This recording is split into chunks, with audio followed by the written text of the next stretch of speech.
हा व्हिडिओ आहे डीसीएमच्या घरचा. एक अपक्ष उमेदवार आहे की आमचा उमेदवार आहे, त्याला पोलीसवाला एक पोलीस अधिकारी त्याला डीसीएमच्या घरी बंगल्यावर घेऊन चाललेला आहे. बघा, हा तो व्हिडिओ आहे. याचा अर्थ आम्ही जे म्हणतोय की पैसे देऊन बिनविरोध नगरसेवक निवडून आणले त्याचं एक उदाहरण देतो. हा जो विक्रम झाक ना, विक्रम झाक नावाचा मुलगा आहे आणि त्याच्याबरोबर एक पोलीस ऑफिसर आहे जो एकनाथ शिंदेच्या घरी चाललेला आहे, बंगल्यावर चाललेला आहे. मला असं वाटतं की पोलिसांचा जो वापर केला गेला तो पैशाचा वापर. आता जर हा मला वाटतं राष्ट्र आपल्या कोणाच्या चिन्हावर आपल्या शिवसेनेच्या चिन्हावर लढलेला मुलगा आहे, त्याने फॉर्म भरला होता आणि हा मुलगा काय करतोय, याला पोलिसवाला का घेऊन चालला एकनाथ शिंदेच्या घरी, याची चौकशी नको का व्हायला. आता हा प्रूफ आहे ना, आम्ही प्रूफ देतोय. आता याच्यानंतर जर अजून काही प्रूफ हवे असतील निवडणूक आयोगाला तेही मागा, तेही द्यायला तयार आहोत. पण हा सरळ प्रूफ आहे की एकनाथ शिंदेच्या घरी एक पोलीस अधिकारी हे आमच्या उमेदवाराला घेऊन गेलेले आहेत आणि त्यानंतर त्यांनी जाऊन अर्ज पाठी घेतलेला. कारवाई काय करणार, ते पळून गेले, गावाकडे पण नाही, ते पळाले, भूमिगत झालेत. तुम्हाला माहिती असेल गेल्या 2 दिवसापासून ठाण्यामध्ये काय चालतं. आता 11 दिवस मतदानासाठी शिल्लक राहिले आणि मला वाटतं 12व्या दिवशी निकाल लागणार आणि आज परिस्थिती प्रचाराचा फक्त 10 दिवस उरलेले आणि अशा परिस्थितीमध्ये तुम्ही बघितलं असेल या महाराष्ट्रामध्ये जवळजवळ 68 बिनविरोध निवडून आलेले आहेत. त्यातल्या कल्याण डोंबिवली ते बघितलं असेल हे संपूर्ण महाराष्ट्रातलं मी सांगतो तुम्हाला. बीजेपीचे 44 नगरसेवक बिनविरोध निवडून आलेले. त्यानंतर शिंदे गटाचे 22, अजित पवारांचे 2, असे जवळजवळ एमआयएम आणि अजून कोणतरी अपक्ष मला वाटतं निवडून आले. असे 68 या महाराष्ट्रामध्ये बिनविरोध निवडून आले. तुम्ही बघितलं असेल कल्याण डोंबिवलीला 15 बीजेपीचे, कारण तिथे रवींद्र चव्हाण तिथलं नेतृत्व करतायत. ठाण्यामध्ये आणि याच्यामध्ये तुम्ही बघितलं असेल 7 नगरसेवक त्या ठिकाणी बिनविरोध आले. अजित पवार गटाचे 2. तुम्ही बघितलं असेल की कुठल्या परिस्थितीमध्ये या ठाणे महापालिकेमध्ये किंवा कल्याणला असेल किंवा इतर महाराष्ट्रामध्ये असेल हा नवीन फंडा सुरू झाले. म्हणजे पहिला बघितलं होतं आम्ही तुमच्या मशीनमध्ये गडबड, वोट चोरी, त्यानंतर बोगस मतदार.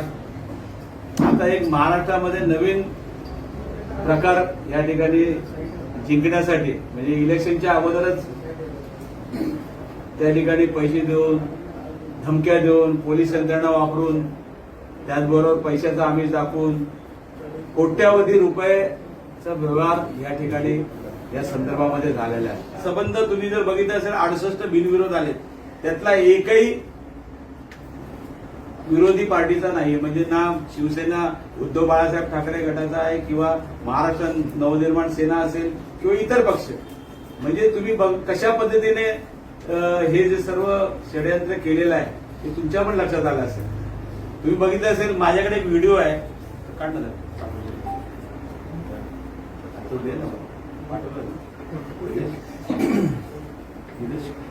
की त्या बंगल्यावरती बोलून त्या ठिकाणी जे कोण अपक्ष होते, जे कोण त्या ठिकाणी अडथळे होते त्या सर्वांना दादागिरी करून त्या ठिकाणी बोलून मग त्या आमिष असेल. आणि मला एक त्याचं हे वाटतं की या यंत्रणेमध्ये पोलीस अधिकाऱ्यांना पण त्याच्यामध्ये घेतलेलं आहे.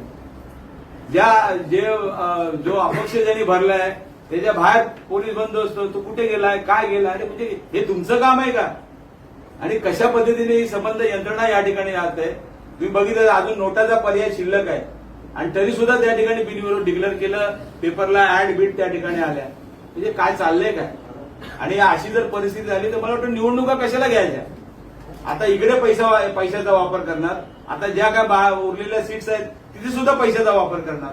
आणि आमची सर्वांची मागणी आहे या ठिकाणी की ह्या संबंध ह्याच्यामध्ये जो आरोप त्या ठिकाणी आहे, स्पेशली त्यांचं नाव या ठिकाणी वृषाली पाटील आणि सत्यशीला शिंदे या दोन्ही आरोपींचे मोबाईल कॉल जे आहेत ते तपासले गेले पाहिजेत, सीसीटीव्ही फुटेज बघितलं पाहिजे आणि यांच्यावरती कारवाई झाली पाहिजे.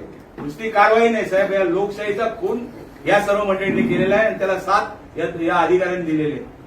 आज तुम्ही बघितलं असेल या ठाण्यामध्ये कशा पद्धतीने वाहतूक कोंडी असेल, सर्व प्रश्न गेले 3 वर्ष राहिलेत बाजूला, फक्त पैसे कमवा आणि पैसे वाटा या हाच परिस्थिती या ठाण्यावरती त्यांनी आणून ठेवलेली आहे.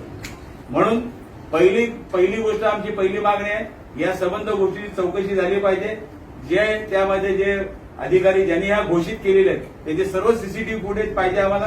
आणि त्या संदर्भामध्ये मला वाटतं निवडणूक आयुक्तांनी सुद्धा घेतलेली आहे, गंभीर दखल त्या संदर्भात घेतलेली आहे. तर या अधिकाऱ्यांना पहिलं त्या तिकडून बाजूला करून नवीन अधिकारी त्या ठिकाणी नेमावं, जेणेकरून ही निवडणूक राहिलेली ह्याच्या पद्धतीने पार पडेल. मला असं वाटतंय की एकदा परत रिपीट करतो सगळं. विचारे साहेबांना एक व्हिडिओ तुम्हाला दाखवायचा आहे. हा व्हिडिओ आहे डीसीएमच्या घरचा. एक अपक्ष उमेदवार आहे की आमचा उमेदवार आहे, त्याला पोलीसवाला एक पोलीस अधिकारी त्याला डीसीएमच्या घरी बंगल्यावर घेऊन चाललेला आहे. बघा, हा तो व्हिडिओ आहे.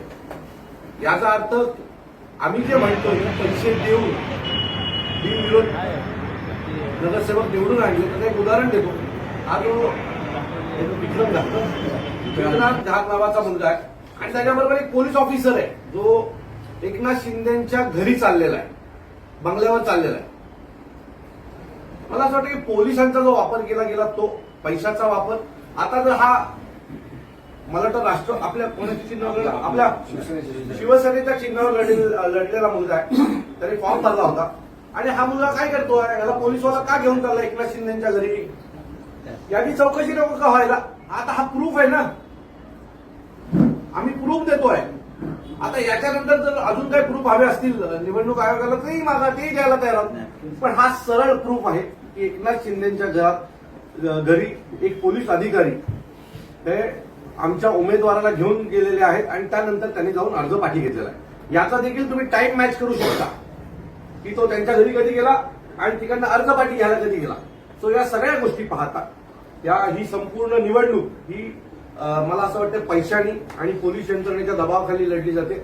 आमचे परत विचारे साहेबांनी जे प्रेस कॉन्फरन्समध्ये जे मुद्दे मांडले ते मी परत एकदा म्हणतो. आमचा सगळ्यात पहिला मुद्दा वागळेच्या ज्या आरोप आहेत, वागळे काय वृषाली पाटील आणि सत्वशीला शिंदे या दोन्हीही आरोपची चौकशी होणं गरजेचं आहे.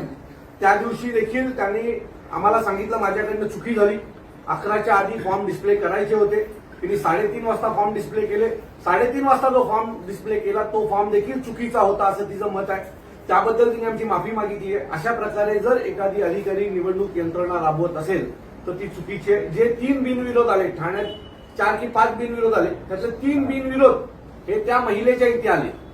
तिथले जेवढे अपक्ष उमेदवार होते त्यांचे फॉर्म का पाठी घेतले गेले, त्यांचे फॉर्म का रद्द झाले, त्यांना का डिस्क्वालिफाय करण्यात आलं, या सगळ्याची चौकशी व्हायला पाहिजे. आणि या दोन्ही महिलांच्या नेतृत्वात ती निवडणूक नीट होऊ शकणार नाही. त्यामुळे नवीन आरोची नेमणूक करावी अशी आमची निवडणूक आयोगाकडे मागणी आहे. कारण त्यातला विक्रम चव्हाण नावाचा एक मुलगा आहे किसन नगर, आपल्या याचा प्रभाग क्रमांक 5चा, त्याच्या बळजबरी त्याच्या सूचक अनुमोदकला नेऊन त्याला फॉर्म पाठी घेण्याचा प्रयत्न करण्यात आला. त्यानंतर तो गेला तिथे, त्याने तिथे तमाशा घातला आणि त्याच्यानंतर त्याचा फॉर्म परत ठेवण्यात आला.